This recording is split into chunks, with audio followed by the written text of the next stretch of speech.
अध्यक्ष महोदय, हा महत्त्वाचा विषय आहे। याच्यामध्ये कुरिअर्सवर देखील आपण कारवाई सुरू केली आहे।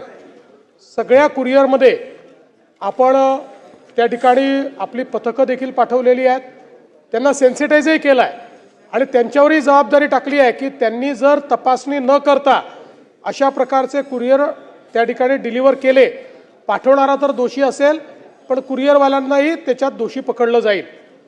यातला महत्त्वाचा विषय असा आहे अध्यक्ष महोदय की जसं सन्माननीय सदस्यांनी सांगितलं, अलीकडच्या काळामध्ये प्रश्नोत्तराचा संपलेला आहे, उत्तर संपेस्तोपर्यंत वेळ वाढवण्यात येत आहे। अलीकडच्या काळामध्ये वेगवेगळ्या पद्धतीनं अशा पद्धतीनं याचं ट्रान्सपोर्टेशन केलं जातं।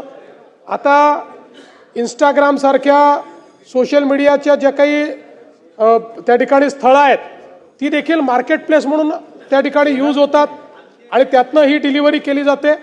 पण या सगळ्या गोष्टींकडे आपलं लक्ष आहे। मुळामध्ये मगाशी जसं या ठिकाणी प्रश्न आला की 1600 कोटीचं या ठिकाणी पकडलं जातं, याचं कारण काय आहे? दुर्दैवाने हे जे काही केमिकल ड्रग्स तयार होत आहेत हे तयार करण्याकरता कुठलीही मोठी व्यवस्था लागत नाही, त्याच्याकरता कुठली फॅक्टरी लागत नाही। एखाद्या छोट्याशा ठिकाणीही हे ड्रग्स त्या ठिकाणी ते तयार करतायत आणि अतिशय घातक अशा प्रकारचे ड्रग्ज आहेत।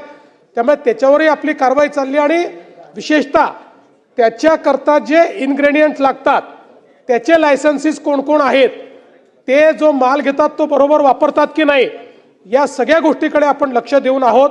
त्यामुळे या संदर्भात 100% सरकारची भूमिका ही झिरो टॉलरन्सची आहे। जसं राज्यमंत्र्यांनी सांगितलं, जिथे पोलीसवाले सापडतायत त्यांना आम्ही सस्पेंड करत नाही, त्यांना आम्ही बडतर्फ करतोय। आणि दुसरं, प्रत्येक केसमध्ये आपण हे सांगितलंय की केवळ आरोपी नाही, फॉरवर्ड लिंकेज आणि बॅकवर्ड लिंकेज हे दोन्ही शोधून काढा।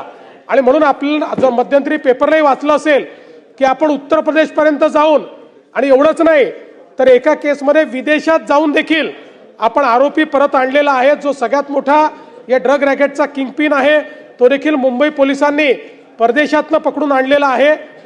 राज्य सरकार करता आणि देशाकरता निश्चितपणे आपल्या युवा पिढीकरता हे मोठं आव्हान आहे। पण मी तुम्हाला पुन्हा या सभागृहाला आश्वस्त करतो की यात कुठलंही कॉम्प्रोमाइज केलं जाणार नाही।